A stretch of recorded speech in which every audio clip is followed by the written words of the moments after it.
Download the AllStar app. Make your picks for UFC fights, challenge your friends, level up and win prizes.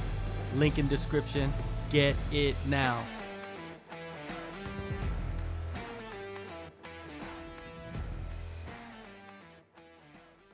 Let's talk UFC Mexico. Now, do you know anybody fighting on the card that off the top of your head? Like any people you train with or anybody like that? My buddy Raul Rosas Jr. is Yes. fighting. Yeah, Yeah, oh yeah, there he's you fighting go. on.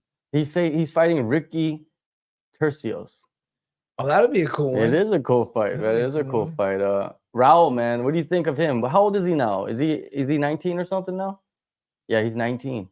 Oh, wow. He's 19 years Time old flies. now. Yeah, like I was just thinking the same thing. His balls dropped. He's 19, right? Yeah. He's ready to go. He's 2-1 in the UFC. How long ago was his last fight? September last year. That was the L against Christian Rodriguez. Yeah. No, right? that was actually Terrence. Terrence Mitchell. Yeah. Yeah, that was like a good fight for Raul to Yeah. come back to, right? I forgot. You know, it's crazy when sometimes like I don't know, Terrence Mitchell wasn't even in. I think he just got signed for that. fight. Yeah. He was like from Ultimate Fighter or something. Yeah, he's the one who got knocked out by Kai Kara France on the Ultimate Fighter, and like the first week of the show, and he was knocked out the show, and then he comes and makes his debut, and gets knocked out the first round. I didn't even remember that fight happened. To be honest. It was 54 seconds. I was thinking that his last fight was D-Rod. Yeah, C-Rod. C-Rod. D-Rod. C-Rod was here. Did you see him? He was here like yeah. We ran into each other a little bit. Yeah. But yeah, like I think Raul, man, that loss, it doesn't hurt him at all, man. He's 19 years old. That's what's great about MMA. Like, you could lose. You know what I mean? I just hope that they don't do what they did to Sage Northcutt, and they do it to him too. They tried to rush him already, and he lost. That was the thing. But the thing is, like, I just hope that they don't just push him to, like, I like the Ricky Tercios matchups. You know what I mean? Because like Jay Perrin, you know, the guy he was from Syndicate, you know, that was a good matchup for him, right? Because they trained together in the past, I believe. I interviewed Jay before that fight. He told me I helped Jay. You helped, yeah. So and then the Christian Rodriguez, that was like another big prospect, and you know that he had him. He was close to, like, what is it, the rear naked choke in that fight? Like once in the first round, twice in the first round, or something like that. Yeah, it's always the first round with Raul. Yeah, that's the thing. And the Terrence Mitchell, he just like ran over him. It was just bad, but he needed that. Now he's faking Ricky. He's like an interesting style, Ricky. Have you seen him fight? Yeah, he's just like, he's kind of, I don't know. He's Filipino, I think. He's like some weird mix of like Filipino and like Argentinian. Yeah, something like that. He looks like that. You know, he looks like he looks like a farmer. To me, he looks like a farmer. Like, he'd be wearing like the straw hat, and he'd be having like that little weed on the side, and he's just like in his tractor. That's what he looks like to me. But Ricky, he can fight. But I think Raul has the advantage in this fight. The reason why I think the Raul is grappling, even though Ricky can grapple as well, but I think Raul's wrestling is gonna make it difficult for Ricky, unless they stand and trade. How is Raul striking, you think? Well, it's looking better in that last fight against Terrence Mitchell. You know what I mean? Sometimes sometimes it's just having the confidence to throw, just having the confidence to go and throw. You know what I mean? It is, man. I have that issue with like sparring and striking. It's like certain things I'm like, you know what you need to do, but you don't have the confidence to get into that danger zone to throw it. Yeah. You know, you can't wait either, man. Like, yeah, you gotta go. Yeah, you know, and that's the thing. Like, I'll like hesitate, and the next thing you know, I'm getting countered, and I'm just like, fuck, I hate this guy. No, but yeah. The danger zone. That's the thing. That's always in my mind. Danger zone. The danger zone. Like, when you get to that danger zone, right? Like, oh man, I don't want to get a counter. I don't want to get hit. But it's like you jump, and then sometimes I'll get in. You know, I'll just like, sometimes I have this bad habit of just kind of like raising up a little bit before I throw another punch, which is a terrible habit, right? Because you're like leaving yourself open like that. Just for that split second. I've been hit with counters on that as well. Sucks. All right. But anyways, You're picking Raul? Picking Raul. Oh, because the cameras are on. No, I'm just kidding. No, man, that's my buddy, man. Like, pretty close with their whole family. So yeah. they had been like kind of in and out of, before they finally moved to Vegas, they had visited a handful of times, and like I always talked to his dad, and yeah, they're just a great family. Like their family reminds me a little bit of my family. You know what I mean? Like 3 boys that have just been doing it since they were like, little kids. So like I kind of have always admired their family, and like kind of thinking like, oh man, like my kids are gonna grow up and be like the three Rosa brothers, The 3 amigos. Yeah. If they came, like, let's say they came to your son with a contract at 16 years old to fight in the UFC, would you, like, your son is ready to go, like he's been training since like what, like so young, so like I don't think he'd be not ready at 16, but would you think like you would sign the contract to allow him to do that? Yeah, I'd be down for it, but it would just be one of those things, man, especially with the way MMA's been going, is like they take a little bit more time to build these guys. Whereas before, like, right, you're fighting the best guys right away. But certain people that have that hype, you know what I mean? Like some people get built and some people get stepped on. They're the stepping stones of the ladder. I do think that, funnily enough, MMA is almost like I don't want to say like an older guy's game, but you see like a lot of the time, like most of the champions are in their 30s. Yeah. Right. And you also see that a lot of the guys that end up getting in really young, they don't last all the time. Like I hope Raul does. Right. But you just see a lot of these like really young guys, like they're not all like Holloway, who is in it for 10 years from 20 to 30 and still going strong and building his legacy and stuff. A lot of time they're in for a couple years, they disappear and they never come back, right? And whether it's burnout or injury or this or that, sometimes I think maybe it's better if you get into the UFC a little bit later, or even if it's not later, like you take your time with the fights that you get and you don't try to rush up that ladder too fast or anything, because it's just like you see the longevity seems to be, it's just better for the older guys. The UFC needs like they should turn Contender Series into a yearly thing and then have it kind of like as a B league. So even if like veterans, like in the UFC, like instead of cutting them right away, maybe put them on the Contender Series and have them fight the younger guys to prove themselves back to go on to the regular UFC cards. Then your career is just not kaput like instantly. Like, they could come at you and be like, yo, what would you feel about, you're on a 3-fight losing streak, blah, blah, blah. We could cut you, but what would you go to the Contender Series, fight, you win, you're back here, another 3-fight contract. How do you feel? Like they should have something like that, right? The UFC is big enough for that. They're the biggest league. Like the NBA has their little smaller like G leagues and B leagues and all that shit. The NFL probably has something similar too. And what is it? Baseball has it without a doubt, right? They have minor leagues. They need to have something, but that's connected directly to the UFC. Like the UFC owns both properties, right? Not like, oh, you're gonna go fight in LFA. That doesn't guarantee you go back into the UFC, right? Yeah, you're gonna go back to LFA, right? So they need to have something, because I think a lot of these veterans and some of these guys that get signed really young, they fight twice and they're cut, and you never hear from them again. They almost like their career got cut short, or they just went into the UFC too early, right? If they allowed them to just fight on a Contender Series for like a year, maybe 3 or 4 times, and prove themselves, instead of just fighting once or twice, right? The most somebody fights in Contender Series like twice. That's if you're like, they want you to be on in the UFC, right? But they should have something like that, I think. That would be cool if Contender Series like did move into being like kind of like a regular roster of like upcoming prospects.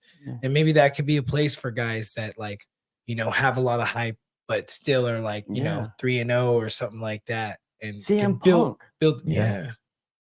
he could have fought like just dudes that came in and with like 1-0, 0-1 records, right? On the Contender Series, your idea, and then eventually he would have been ready, to go. Even though he would have got his ass beat, but he still would have been better off with the experience. And some of these guys that you're talking about, they have a record that's kind of full of cans. Mm-hmm. They get into the UFC, have to fight some real motherfuckers, and you know what I mean, don't have the best time, and then they're cut. Yeah. But if they had a spot where like these guys that kind of have padded records could kind of fight each other and then prove themselves, like that'd be a better deal. The sort of in between, Did you fight on Contender Series? Yeah. Okay, I was checking right now to see if you did. But yeah, man, was that hectic? Like, legit. Like, was that more nerve-wracking, the Contender Series, than your UFC debut? There was a moment. I was sitting in the fighter hotel, the day of the fight, earlier in the day. I don't know where everyone was, but I was by myself, and I thought to myself, I was like, man, because I kind of had a long road. There was different times. It's like, man, I messed up. I didn't do this right. Like, I'm never gonna make it to the big show, But there I was, and I thought to myself, I was like, man, it's like, what am I gonna do if I lose? Am I gonna, have to go back and like go on another win streak in the regional scene? Like, it was just like, and then I started thinking, I was like, man, I haven't taken care of my teeth very well. Like, man, what if I lost a tooth? And then I just told myself, you know what? I'm not going to go back to the regional scene because I'm going to get into the UFC, and he ain't going to knock my tooth out. I'm going to knock his tooth out. And then later that night, both those things happened. So it's just crazy. That is, man. That's a lot of pressure to just be alone, in your mind, thinking of that, you know what I mean? And then being able to like flip the switch. That's one of those things the psychologist was talking about. Okay. You know what I mean? Is that like when you have those doubts, you got to have answers for the questions in your mind. Yeah, but one thing is that the answers have to be backed by something, or else it's just delusion. You know what I mean? Like if someone gets like, "Oh no, I'm not gonna lose because I'm gonna win," but like, what is your belief coming? Where is that belief coming from that you're saying that you're gonna win? You know what I mean? And I just look back at my life and everything I've been through, and I just said, you know what? Like all those moments I lived through, like built me up to this moment, and I got this. Man, let's talk about the co-main event here. Yair Rodriguez versus Brian Ortega. That's a fight. That's a great fight. And what's funny that Brian Ortega, I saw this like meme about him where he fights so infrequent where he can shave his head in one fight, and then the next fight he'll have a full long hair ponytail. Oh wow. Yeah, like what haircut do you think we're gonna get? I don't know. Well, I think he has long hair now. Depends if he makes weight. Yeah, but the zombie fight, he shaved his head, and in the next fight, I don't know who his next fight was. Maybe it was Volk. His hair was long. Yeah, it was just like that's how infrequent he fights, and that's the big knock on him. It's like he doesn't fight enough, but he's still a top 10 fighter. But you know what I mean? Like it's. Yair, I don't know. Who do you give the advantage to in this fight? Is Ortega more of a jiu-jitsu guy than a wrestler, right? Yeah, he comes from the Gracie. Guess what, dude? I'm going Yair all the way. Yair's gonna take it. I don't think Ortega stands a chance. If Ortega had some wrestling, I think he might be able to shut down Yair's game. But Yair can grapple, man. He threw Emmett in that triangle. Yeah. Was it triangle or yeah, was it triangle? Right? Triangle. Yeah. So he got some grappling skills, and I just think Yair's striking is just on another level than Ortega's. Grappling is amazing. Yeah. And I mean, he almost finished Volk, right? Oh, right? Yeah. Like closest to, to Poria to getting that belt. I just think that he's so infrequent that I don't see him being able to necessarily like Rodriguez is active and Ortega is not, right? You got to be active in this. And I think Yair he's just way more dynamic. I agree. Oh, like the kicks and the angles of the kicks that he throws. This is a rematch. You guys know that, right? It is Yeah. Uh-oh. Who won the first one? Rodriguez. No, the rematch, the first one, Rodriguez won because Ortega got a shoulder injury in the first round. Oh. Right? So this is a rematch of that. That was in 2022. Yo, I forgot about that. So Ortega, like Yair, since that fight, he beat Emmett and he fought Volk for the title, right? Yeah. Ortega, since that fight, let's see who he's fought. Has he done anything? He hasn't fought anybody. He's been out the whole time. And he's on a 2-fight losing streak. And he's lost 3 out of his last 4. Wait, But he's lost to like Volk, Yair, and Holloway. So, Is he prepared for that elevation? that's also true, right? He's not really known for his gas tank. But he's Mm. never really like gassed either. Well, what's your definition of being gassed? Like you're just like, You know, because I think I've seen fights where by the end of it, his face was pretty bloody. oh yeah, You know what I mean? He's damage he's taken a lot. Yeah, but like sometimes that damage comes from being a little too gassed and just being a Yeah. little slow on your defense because of being tired. What about that whole Max Holloway? I He was fighting just Max, thinking of that. and he took his hand in the middle of the fight and put it up to his face, so his hand Oh, was. man. You remember that? So like yeah, to me, in my opinion, that's gas. Yeah, that is. Yeah. That's just like standing there and having you're your on- opponent. That's you're on Queer Street, yeah. and you're taking a left on Lady Boy Ave. You know what I mean? Oh, Like, no, I'm just kidding. Lady Boy Ave. Yeah, Lady Boy Ave. You can't go down there. But yeah, like Ortega, I think Yair is he's just more dynamic. The striking, I think Ortega's fallen too much in love with his striking, and I don't know how stable his camp is either. Like, who's his coach? Who is he training with? Yeah, I thought he kind of stripped his team away. at one Yeah, I point. heard that he stripped his team away because there's everybody's like, Yeah, I don't. Me personally, I'm not impressed with the strikers that are like, mainly just use hands, and I feel like those kind of strikers they only last so long. Like right, boxing started trending a lot, and everyone wanted to be good at boxing, and then all of a sudden, calf kicks became popular yeah, because like that was the counter. Like, oh, you wanna have sick boxing? You wanna have your footwork like that and your stance like that? Like, I'm just gonna calf kick the shit out of you. yeah. And it's been kind of like a thing, like boxing was trending, and like guys, everyone wanted to be sick at boxing, and then everyone started getting calf kicked. Mhm. The calf kick, man, I think that's a vital weapon for every MMA fighter. Like, if you don't have a calf kick, like you're taking away a huge weapon, don't you think? Like, you gotta be hitting the calf, no? I think it's one of those techniques that have to be used tactically. Yeah. Like if someone's stance is open for it, I guess I'm all for it. But like all I know is you try to calf kick me, you're gonna get it checked. Yeah. So Because Volk against Topuria landed some good calf kicks, right? yeah, but look at Volk's stance. Yeah, true.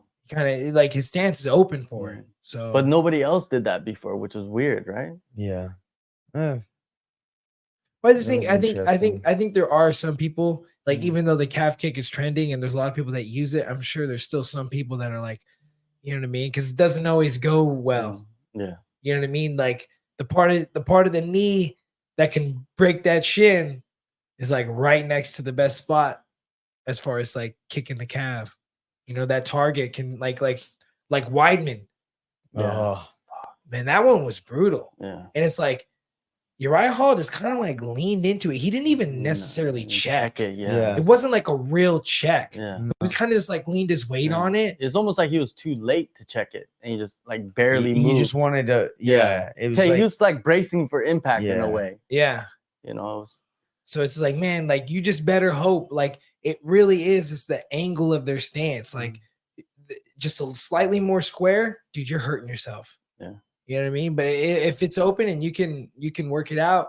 Someone recently was talking about it, how they don't see people getting calf kicked all the time in like these high level striking fights, and it's due to the stance. Yeah. People's stance are a little bit different. You know what I mean? And like they say, like, oh, the stance has to be like that. But I just feel like, yeah, if you're boxing, like maybe adjust your stance, but like I don't necessarily believe you need to alter your striking stance to assist you in defending takedowns. You just either know how to wrestle and can deal with it or not. But I'm not going to change my stance and take away from my striking game for the chance that I might have a better chance defending your takedown. Yeah. Like, I'm just going to do me. Yeah, the calf kicks, man. I mean, I've always just been comfortable enough with the fact that A, I'm going to stop the takedown, or B, if I get taken down, I have good enough grappling that I'm gonna get back up. That I don't want to have a super wide stance that I'm gonna get calf kicked. Yeah. You know, Man, now every UFC event, at least one fight, someone's getting just brutally calf kicked. yeah. You know, and you just like, and they're just, the commentators are emphasizing it. Look at his leg, look at the color, look how, you know, it's just like they put a lot of mayonnaise on it. You know what I mean? I'm not going to name names, but I was sparring someone, you know, probably like sometime last year who was kind of famous for having a savage calf kick. And like he was throwing a lot at me during our round, and just with my stance, I could see it a couple times. Like he hurt himself. The next training session, he was wearing this like crazy ankle brace, like one of the ankle braces that have like laces on them and everything. So it's like, yeah, dude, that's what you get. Because those calf kicks, like they are like, if they do land well, like, dude, they mess you up, and they can mess up your training. And it's like, I've never been a big fan of it. Like, you know, people throwing them, especially like just like that area is so tender. Like you could ruin someone's training. It's not the same as like, yeah, you can dig it into the thigh pretty hard to where like someone needs like a week or two of not getting kicked in that leg. But like, dude, you can like really damage your training partners, like calf kicking. You know, you're not going to damage me. You know what I mean? Because I just got the stance for it. But I just thought it was funny. It's like, oh man, you want to throw hard calf kicks? Like, look at you the next day, got some crazy ankle brace, because it's like, you know what I mean? That doesn't always work. We know who you are. We know. But yeah, like this all started from me taking leg kicks in sparring, and I just took too many, and my leg was just wrecked from sparring. And then I went home and did some dumb shit, and next thing you know, I got these scars to remember my stupidity. So what? So that's not a bruise, that's a scar? Yeah, these are scars.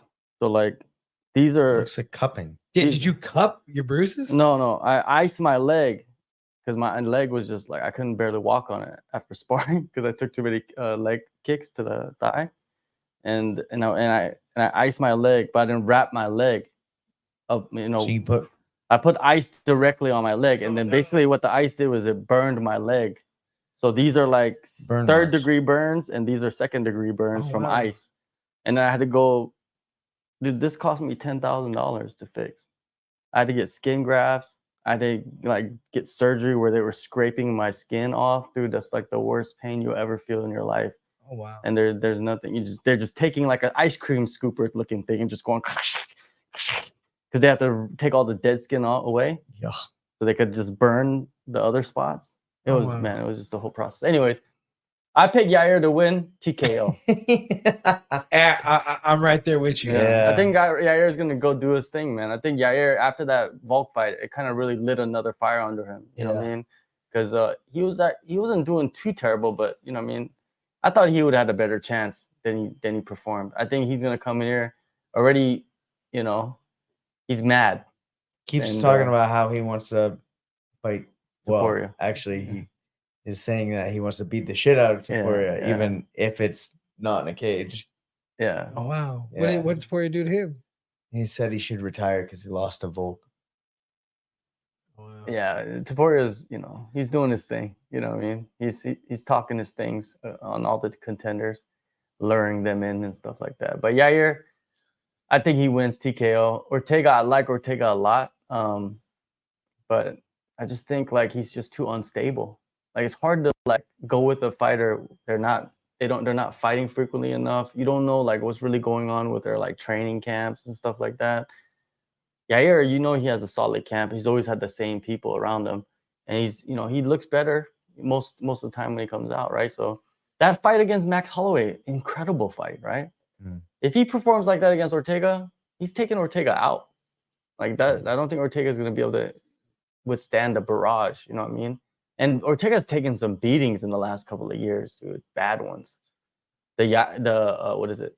The Volk fight was a pretty bad beating. What was the one before that? Holloway, yes. Holloway is Man, it the was, beating it was of one all of the beating, man. I mean, it's just ridiculous. It's like up there as the Calvin Kattar beating, right? Max Holloway put on him. It's like up to that level. You know, Max always puts some beatings on people, man. that was yeah, that's God level Max. Yeah, right? like just ridiculous. You know, I wonder if, you know, because I guess sometimes the face could look worse than what it really is, but I wonder what kind of like orbital fractures and nose fractures these guys have had, because like, you know, I just heard a story about, you know, when John Jones elbowed Brandon Vera, that when he got his orbital broken, like it was tough mentally. That there would be like times where he'd get hit in training and think that like his orbital broke again. So like I wonder when guys have to deal with like getting their face actually broken. Like maybe it was all just like surface wounds and it really wasn't that bad. But if there were any like orbital fractures and nose fractures that they had to deal with, like how is that going to affect them in the fight? Like what if early in the fight they eat a stiff jab or something and then they're like, oh no, my face is broken. That like, you know what I mean? That could just really derail you. Right in the middle of a because fight. you're going to hesitate. Yeah. You know, you'd be more worried about protecting your broken face than like going out there and doing damage. And you know, Ortega's got to protect his face. That's his best commodity. Yeah. Yeah. He is kind of a pretty boy. Yeah. He acts like one too, from what I seen. Yeah, you know? he does this thing, you know, like he's in this, you know, he's but this is fighting. Yair's gonna go in there and put in work. If Ortega goes in there and submits him, I'll be standing up applauding, dude. I'll be like, yeah, Ortega, man, you don't have to fight often. You know what you're doing. Yeah. But Yair, I got it, Yair. The last fight before we take off, Brandon Moreno versus Brandon Royval, the rematch. Kind of similar fight. Yeah, it's weird. Both these fights are similar. They're rematches, and both these guys hurt their shoulders. Crazy how things work out. We're in the Matrix. Yeah. Gives you scripted. So Moreno, he's coming off. I think he's coming off the title fight still. No, let me see. He's coming off the split decision loss to Pantoja. Brandon Royval is coming off his loss to Pantoja. So it's like it's gonna be a good one. It is gonna be a very good high level. How did Pantoja beat him again? Decision, unanimous. Royval. Yeah, Royval. Okay. I think, and then Moreno was a split. Yeah. Both those fights were very. I think they were fucking good fights, entertaining fights. Both of the fights. If I had to go with somebody, man, it's hard to pick against Moreno, right? It's really hard to pick against Moreno. It's hard to pick against Moreno. And Royval, I like his fighting style a little bit better because he'll throw in the submissions, like he'll throw in wild submissions, and he'll throw in like spinning elbows. You know, he hits Kakara France with a spinning elbow, like right in the middle of the storm, dude, just like knocked them out and, you know, knocked them down and shit. So I like Royval's style, but Moreno is just like, man, he's been in so many title fights, you know, and he just, I don't know, man. I think he just I still think he has the championship pedigree in him. He was winning that first. I mean, there was only one round, but it was basically a full 5-minute round, and he was winning that fight for the most part. It was competitive, but he had the advantage in pretty much every way. Doesn't he live in Vegas? Brandon Royval? No, Brandon Moreno. He's there a lot. Yeah. I'm sure he has a house out there. He comes in and out. Does he go to? Did he come to Syndicate? No, he was mostly at PI and Iridium. Mostly at the PI, and then Iridium. They have this little private gym that they open. Do you go there? Yeah, I go there sometimes. That's cool. That's to have a little. It's pretty tight. Yeah, that's cool. I was actually most recently. I was like having little sessions with all my students because you know I'm not coaching at Syndicate anymore. So I was like, I needed a spot to like get all my guys together and get some training going. So I was like using that spot. So that was really cool. That was a cool space. I appreciate Iridium. Oh yeah, that's really cool to have like a private space where there's nobody that's like from the outside that can and Moreno and there's a big mural of Moreno in there. Oh god. It's like it covers the entire wall. Oh man. What if Moreno jumps to like Paradigm or something? He was well, he was teaching, they were running classes and he was teaching them at one point. I don't know if they're still doing it. Oh, I remember. Moreno. Yeah. Yeah. You know, he has a solid little crew though that goes around with him, right? Yeah. Marseille, you know Marseille? Yeah. Marseille, yeah, he's a wild man. But yeah, Marseille, he's like that one thing about Moreno, man, he's loyal to his guys. Yeah. Like, you know, he might leave his coaches, but his guys are his guys, right? Yeah. So I don't know who coaches him now. Oh, he's in Texas, I think, at Fortis Okay. with Dave Saud, the head coach over there. I think that's where he's at I know now. he works with Capetillo for his boxing as well. In Vegas. Yeah. Capetillo's who? A boxer. Yeah, boxing. boxer, right? Yeah. Yeah, so I'm picking Moreno to win this. I think we're gonna see a 5-round fight. I think this one's gonna be a barn burner, but I think Moreno edges it over Royval. What do you think? I think so too. I think Moreno's gonna earn his Title shot. If you look at both the guys, who would you guys rather see fight for the title? You do want a rematch, right? Yeah. With Pantoja, but the Pantoja's beaten Moreno 3 times. It's a good story, man. Yeah. Man, like if he can pull it off, and then go and win the belt after all that, like man, yeah, again. What a story. Yeah, and the crazy part is like he fought.